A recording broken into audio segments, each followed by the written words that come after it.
Hello everyone and welcome back to our head-to-head challenge. Today we're here with group 2 and as a reminder, I hope you all like, comment, share, and let us know in the comments who you're voting for, who's your favorite of the group. So here we have our first candidate of group 2, we have Marina. So first, tell us your full name, where are you from, and what's your number? Hi, my name is Marina Salib. I'm from the beautiful city of Toronto, Ontario, and my number is 8. Yes, thank you. So Marina, your question is, what has growing up in a single parent household taught you? So growing up in a single household has taught me how to always persevere no matter what. No matter what, the background I've had growing up, I don't let that affect me, and I learned how to persevere and to overcome those challenges so that I know that I will always succeed no matter what, and I always have to believe in myself. So that's what I've learned. That's a good message, thank you. So our next candidate is Elena. Welcome. Thank you. So take a minute to introduce yourself. My name is Elena Singh. I'm from Waterloo, Ontario, and my contestant number is 6. All right. So your question is our government and legislation doing enough for victims of sexual assault in Canada? I feel like so far we have achieved a lot of success in being able to recognize sexual assault over social media and magazines. When we read about it, I think there's a lot that's been done. However, did you know every 6 days someone's murdered in their own house, and it's usually women? So I think there's more programs that are needed where we get women to come out and speak, because violence starts at some point and murder is definitely the end point. So there's definitely a gap where we can get them to come out and speak for themselves so we can save them. Hi. Thank you. Thank you. So our next candidate is Elisa. Hello, welcome. So introduce yourself. My name is Elisa Papazilla. I am from Montreal, Quebec, and my number is 27. Great. So your question is, what in your opinion needs to be improved within the Canadian healthcare system? I believe that we need to straighten, we need to have a stronger first line, meaning that we need more family doctors to be there for patients when they need it, and that's why I am doing my residency in family medicine. Family doctors are the ones who first see the patients before going to specialists, and that's why we need to have them ready to see anyone, anytime. Yes, that's great, thank you. So next we call on Chilombo.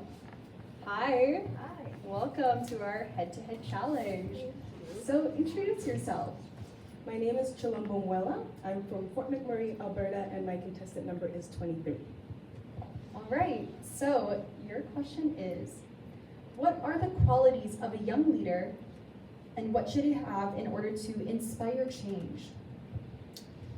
I think good qualities for a young leader to have are great communication skills. That way you can properly communicate to whatever audience you are talking to, as well as just being warm to people so that people can warm up to you and feel comfortable while you are leading or whatever kind of leadership is going on. Having a great personality to connect with people really well. Yes, thank you. So next we have Morgan. Hi, Morgan. Hello. So introduce yourself. My name is Morgan Miller. I'm from Calgary, Alberta, and I'm contestant number 25. Thank you. So your question, Morgan, is, do you think our Canadian healthcare system is dealing with anxiety disorders in the right way? In my personal experience with anxiety and panic attacks, I had a lot of difficulty actually accessing proper help in the healthcare system.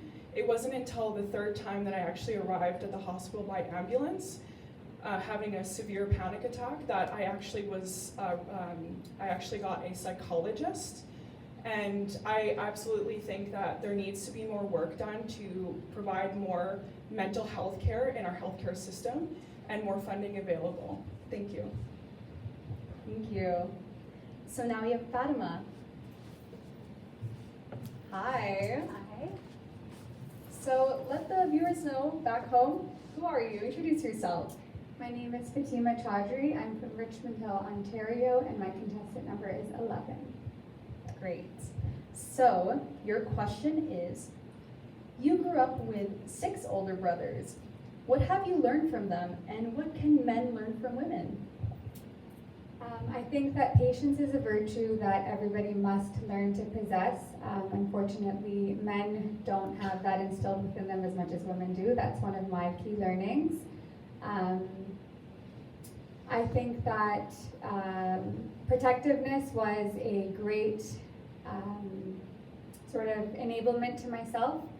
Being able to be brought up in an environment like Canada, where it's not necessarily as safe for young women to be out there in the public, I definitely had an advantage by having so many individuals looking after me. Thank you.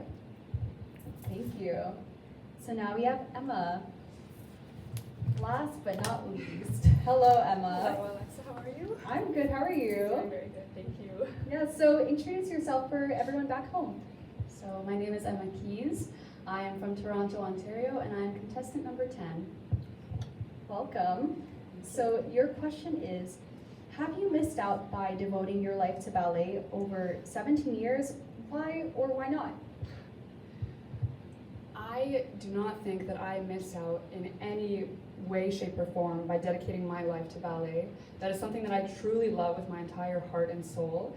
And although I may have had a different experience from other people around me growing up, I got to travel the world. I got to do what I love. I met so many people, and I've honestly had such a unique experience doing ballet and, again, doing what I love. Thank you. That sounds so much. amazing. So all of our candidates here, they all have something special that makes them unique, and you've heard about their personalities, their stories. So that concludes our group 2. And we're going to be back in just a short while with our group 3. And make sure that you tune in for our prelims and our finals, all coming up later this week.